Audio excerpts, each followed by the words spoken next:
మన ప్రభువును ప్రియరక్షకుడైన యేసుక్రీస్తు నామమునికే మహిమ ఘనత ప్రభావం కలుగును గాక. Jesus with has ministries Telugu YouTube channel వీక్షిస్తున్న మీ అందరికీ మా హృదయపూర్వకమైనటువంటి వందనాలు. ప్రియులారా, బాగున్నారా? మీ ఆరోగ్యాలు బాగున్నాయా? ప్రభుని ఎక్కువగా ఆరాధించండి, స్తుతించండి, ఘనపరచండి, దేవునికి సమీపముగా ఉండండి. అపవాది ఎక్కడ మిమ్మల్ని శోధిస్తున్నా శోధకునికి భయపడవద్దు. ధైర్యం కలిగి మరి దేవుని యొక్క సన్నిధి మనకి తోడుగా ఉందని, మరి మీ జీవితాల్లో దైవ సన్నిధిని ఎక్కువగా అనుభవించాలని ప్రభు నామములో మనవి చేస్తూ, ఈ రోజు దేవుడు మనకిస్తున్నటువంటి చక్కని వాగ్దానము దానియేలు గ్రంథము 3వ అధ్యాయము 25వ వచనంలో 3వ లైన్లో చూద్దాము. వారికి హాని ఏమీయూ కలుగలేదు. వారికి హాని ఏమీ కలుగలేదంటే ఎవరండి ఇక్కడ? హాని ఏమీ కలుగలేదు. ఎవరు?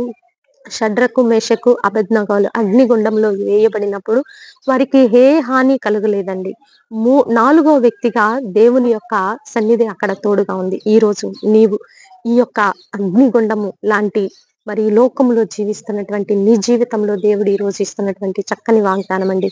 అపవాది ఎన్ని రకాలుగా కీడు తరచాలని, నీకు నష్టపరచాలని, నీకు మచ్చ తేవాలని, నిన్ను అవమానపరచాలని, నిన్ను సిగ్గుపరచాలని, నిన్ను నిందకి అప్పచెప్పాలని, వాడు ఏ ప్లాన్ చేస్తున్నా, ఏ బురద చల్లాలని చూస్తున్నా, ఎంత కీడు తలిస్తే నీకు అంత మేలు చేస్తాడండి. మన దేవుడు సామాన్యమైన దేవుడు కాదండి. ఆయన శక్తిమంతుడు, ఆయన ప్రేమ కలిగిన దేవుడు, సర్వాధికారి, సర్వాంతర్యామి.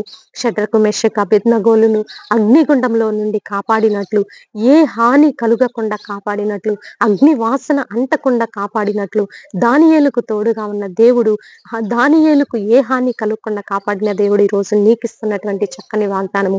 నీకు ఏ హాని కలగదు. ఇది దేవుడు ఇస్తున్న మాట అండి, ఇది నా మాట కాదు. దేవుడు నా హృదయ అంతరంగ లోతుల్లో నుంచి అట్లా తట్టి నన్ను లేపుతూ, అలా దేవుడు మీకు ఇస్తున్నటువంటి చక్కని వాగ్దానము. నీకు ఏ హాని కలగదు. కుటుంబంలో ఆప్తుల్ని ఈ పండుగలు వస్తేనే మాకు భయం అండి. మా కుటుంబాల్లో ఏదో కీడు జరగబోతుంది, మా కుటుంబాల్లో ఎవరొకరిని ఆప్తుల్ని కోల్పోవాల్సి వస్తుంది, ఎటు నుంచి ఏ ఆపద పొంచి వస్తుందో నేను భయముగా ఉందండి అని దిగులు చెందుతున్నావా? నువ్వు దిగులు చెందని అవసరం లేదండి. నువ్వు దేవుని సన్నిధిలో ఉన్నట్లయితే నీకు మేలు, ఏ హాని నీకు కలగదు. నీకు రక్షణ ఉంటుంది. ఆయన రక్షించే దేవుడు. అందుకే కొరాహు కుమారులు మేము ఎక్కడికి వెళదామని పరిగెత్తుకుంటూ మందిరంలోకి వచ్చి దాక్కున్నారు. నువ్వు దైవ సన్నిధిని ఆనుకొని ఉండు, దేవుణ్ణి ఆధారంగా చేసుకుని ఉండు, ఏ హాని నీకు కలుగదు. ఇట్టి వాగ్దానాన్ని రిసీవ్ చేసుకోవాలని ప్రభు నామములో మనవి చేస్తూ చిన్న ప్రార్థన చేసుకుందాం. ప్రార్థన. పరిశుద్ధ మహాగణుడ ఘనమైన తండ్రి, ఎంతో మంది బిడ్డలు ప్రభా ఈ పండగ వాతావరణాలు వస్తేనే మా కుటుంబాల్లో నెమ్మది ఉండదు, ఏదో జరుగుతుంది అని భయభీతులతో ఉన్న బిడ్డలని నాయన మీరు నెమ్మది పరచండి. వారి కుటుంబాల్లో నెమ్మది దయచేయండి. ఏ హాని కలగదని నీవు ఇచ్చిన వాగ్దానాన్ని బట్టి మిమ్మల్ని స్తుతిస్తూ కనపరుస్తూ, అయ్యా ప్రతి కుటుంబం చుట్టూ నీ సన్నిధి ఉంచండి, నీ దేవదూతల కావలి ఉంచండి. అయ్యా భయంకరమైన రోగ పీడితులుగా ఉన్న వారికి విడుదల, sugar, BP, thyroid, HIV, cancer, liver problems, heart problems, skin diseases, అయ్యా గడ్డలు కరిగిపోవాలా, నాయన కిడ్నీలో స్టోన్స్ పగిలిపోవాలా యేసు నామంలో తండ్రి.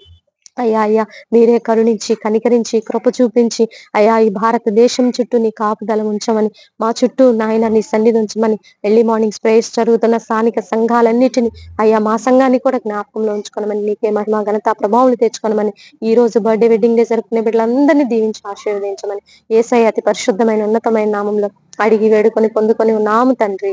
Amen, amen, amen. ప్రియులారా, ఈ వీడియో మీకు నచ్చినట్లయితే లైక్ చేయండి. దేవుని యొక్క మహాకృప మనకి తోడుగా ఉండి నడిపించును గాక. God bless you. Praise you.